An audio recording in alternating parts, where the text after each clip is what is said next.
श्रवण्यभवतोतमिकवे नमः बाहुभ्यामुदते नमः जातेर्दृशिवादमूलघोरापापकाशिनी दयानस्तन्वा शन्तमया गिरिशन्ताभिजागशीः चाभिगुं गिरिशन्तहस्ते विभजसवे शिवां गिरिरथां कुरुमाहि पुंसीः शिवेन वजसा त्वा गिरिशाक्षावदामसि यथा नः सर्वमि जगदैश्वकं सुमना असता अजगोचदधिवक्ता प्रथमो दैव्यो पितका अनीशजवाञ्जं भयं सर्वाशयातु धान्योदराशीः परासुवासौषाम्रो अरुणब्रह्मो सुमङ्गला देशैरकोरुराभितोषुण्यकाः सहरसो वैकाग्नेडीमहे असौजो वसपतिनीलग्रीवो विलोहितः उदयनं गोपादशन्नदशन्नुदहार्यः सदृशो विरयादिनः नमोऽस्तु नीलग्रीवाय सहस्राक्षराय मीढुके अधोजे असुवानो हन्तेभ्यो करन्नमः क्रमुञ्चधन्वस्तुभयोराचौर्यं जास्यदेहसैकमः पराता भगवो भगामिष्यन्धनो कप्रतिनो विशल्यो बाणवान् उदाहने सन्नस्यदारिकवः पुरुषनिकङ्गलिः जाते कर्मे दुषमहस्ते बभूवते धनुः दयास्मान् विश्वस्वयक्ष्मया परिभुजा परिते धन्वन्महेति समार्गणकृतः अलोयैवसमारे अस्मन्निधे हितं मा अवदत्यधनुष्वकं सहस्राक्षसते बुधे निशीर्य शल्यानां मुखा शिवो नः सुमना भव नमस्तरायुधाय नारदाय कृष्णवे उपाभ्यामुदते नमो बाहुभ्यां नवधन्वने मानो महन्तमुदमानो अर्वकं मानौक्षन्तमुदमानौक्षितं मानो वधीः वितरं मोदमातरं मानः प्रियास्तन्वोरुदलीनिकः मानस्तोके तनये मानकायुगिमानो गोकुमानो अस्ते पुरीनिकः मानो वीरान्मुद्रभामिनो बलीर्हनुमन्तः सदविद्वाहमामहे नमो हिरण्यवाहवे सेनान्ये दिशां च पदये नमो नमो ऋषेभ्यो हरिकेशेभ्यः पशूनां पदये नमो नमः धीमते पदीनां पदये नमो नमो हरिकेशायोपवीदिने कुशानां पदये नमो नमो कलुषाय व्याधिने नानां पदये नमो नमो भवशहेत्यै जगतां पदये नमो नमो रुद्राय ददायिने क्षेत्राणां पदये नमो नमः सूताय हन्दैवनानां पदये नमो नमो रोहिताय सपदये वृक्षाणां पदये नमो नमो भुवन्तये वायुकृताय उभदीनां पदये नमो नमो मन्त्रिणे वाणिजाय वृक्षाणां पदये नमो नमो भोगाय ग्रन्थयते पदीनां पदये नमो नमः कृष्णाय दया धावते सुपदां पदये नमो नमः सामानाय व्याधिनीनां पदये नमो नमो निरङ्गिणे ककुभाय सेनानां पदये नमो नमो निषेलवे परिचराय रण्यानां पदये नमो नमो वञ्चते परिवञ्चते स्नायूनां पदये नमो नमो निगङ्गिणरिपुरिमते स्मराणां पदये नमो नमः शिकारिभ्यो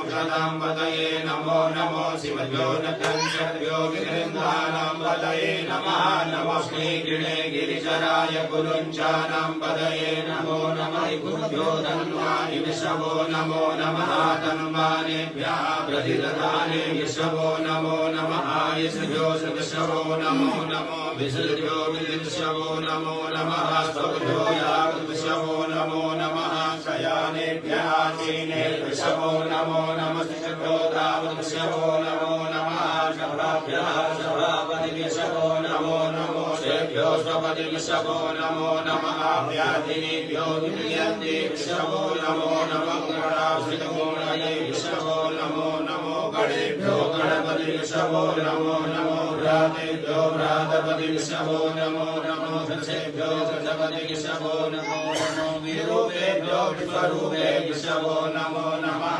सेनाभ्यः सेनानि विशवो नमो नमो रवियो हरते विशवो नमो नमः चतुर्भ्यः सङ्ग्रहीत विशवो नमो नमो महयो रवे विशवो नमः नमोभ्यो रथकारे विशवो नमो नमः पुरारेभ्यः कर्माणे विशवो नमो नमो निकालेभ्यः पुण्यश्चे विशवो नमो नमः स्मर्यो विशवो नमो नमो नमः शुभ्यास्वद्विषवो नमो नमो भवाय च रुद्राय च नमः सर्वाय च पशुपतये च नमो नीलग्रीवाय च शितिकण्ठाय च नमः कपर्दिने च विप्रकेशाय च नमः सहस्राक्षाय च ब्रह्मणे च नमो गिरिशयाय च शिखिविषाय च नमो मेदुष्टमाय च कुमके च नमो ऋष्वाय च वामनाय च नमो बृहते च परिकीयसे च नमो वृद्धाय च समृते च नमो ज्ञाय च प्रथमाय च नमः शवे चाजिराय च नमः शीघ्राय च शिव्याय च नमः ऊर्म्याय च वस्वन्याय च नमो नादेयाय च दिव्याय च नमो ज्येष्ठाय च कनिष्ठाय च नमः पूर्वजाय च परजाय च नमो मध्यमाय च पगर्भाय च नमो जघन्याय च उभ्याय च नमः शोभ्याय च प्रतिसजाय च नमो जाम्याय च क्षेम्याय च नमः श्लोभ्याय च वशान्याय च नमः उदजाय च कल्याय च नमो वन्याय च कृशाय च नमः श्रवाय च प्रतिशवाय च नमः सुषेणाय च सुरथाय च नमः शूराय च वभेदिने च नमो बिल्मिने च कवचिने च नमो भर्मिणे च वरूधिने च नमः श्रुताय च श्रुतसेनाय च नमो दुन्दुयाय च हरण्याय च नमो धृष्णवे च प्रमशाय च नमो निगङ्गिणे च कुदिमते च नमसीने ठवे च युधिने च नमः स्वायुधाय च सुधन्वने च नमः सूर्याय च पद्याय च नमः काट्याय च नीप्याय च नमः कूल्याय च सस्याय च नमो नादेयाय च वैशन्ताय च नमः कूप्याय च वड्याय च नमो वेद्याय च तव्याय च नमो वेद्याय च विदुर्याय च नमो वर्गाय च वर्गाय च नमो वाक्याय च रेक्म्याय च नमो वास्तव्याय च वास्तुपाय च नमः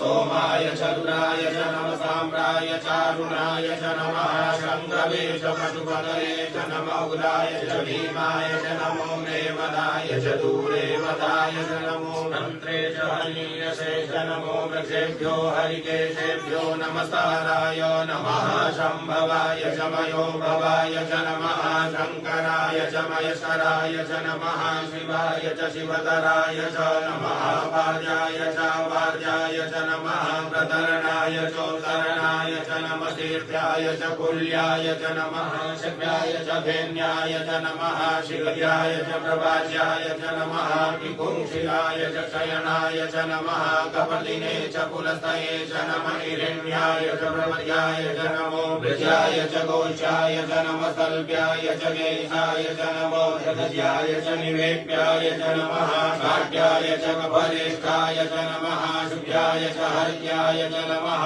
पाकुशव्याय च रजस्याय च नमो लोप्याय चोर्भ्याय च नमः पूर्व्याय च शूर्व्याय च नमः पर्णाय च पर्णशदाय च नमः उद्गुरमाणाय च भिदते च नमः भिदते च प्रखिदते च नमः इपुभ्यो धनुकृतशवो नमो नमो वाहाकिरीकेभ्यो देवानां पुनरगेभ्यो नमो विचिनुतेभ्यो नमो विचिनुतेभ्यो नमः निरहतेभ्यः त्रावे अन्धस्पदे दरिद्रनीललोहिता आसां प्रजानां मेघां पशूनां माघेर्वाणो मोचनः किञ्चन ममतो इमारुराय तवसे कपर्दिने चैत्रीराय प्रभरामहे मतीः यथा समसति पदे चतुर्पदे विश्वं पुष्टं ग्रामे अस्मिन्ननातुरं मा जाते रुद्रशिवा तनोः शिवा विश्वाहा भेखजी शिवा रुद्रस्य भेखजी दयालो मृडजी वशे परिणो रुद्रस्य हे दुर्मृणुमरुवे भजदुर्मतिरघायोः अवशिरामगौतस्तनुभूमिष्टोपाय तनयाय मृडोमि दुष्टमशिवतमशिवो नः सुमना भव परमे वृक्षायुधन्निधाय कृतिं वसानः शरपिनाकं विप्रदागहि विचित्रविलोहित नमस्ते असुभगवायास्ते सहस्रगुंहे तयोन्यसुमन्यव बन्तु ताः सहस्राणि सहस्रशो बाहोस्तव हेतयः तासामीशानो भगवः पराचीना मुखा असंख्याता सहस्राणि रुद्रादिभूम्यां देहा पुंसासयोजने वदन्वानि तन्मसि अस्मिन् महर्जन्यवेन्तरिक्षे भवा अधिदेहा पुंसासयोजने वदन्वानि तन्मसि नीलग्रीवाः शितिकण्ठादिवगुं रुद्रा उपस्थिताः देहा पुंसासयोजने वदन्वानि तन्मसि नीलग्रीवाः शितिकण्ठाः सर्वा अधः क्षमाचराः देहा पुंसासयोजने वदन्वानि तन्मसि नीलग्रीवा विलोहिताः देहा पुंसासयोजने वदन्वानि तन्मसि जे भूतानामधिपतयो विशिखासः वपदिनः देहा पुंसासयोजने वदन्वानि तन्मसि जे पथाम्पतिरक्षणेरुताः आयुर्युतः देहा पुंसासयोजने वदन्वानि तन्मसि जे तीर्थानि प्रचरन्ति श्रीकास्तानि गङ्गिरणः देहा पुंसासयोजने वदन्वानि तन्मसि जेन्ने कुविर्विहन्ति पात्रे कुविवतो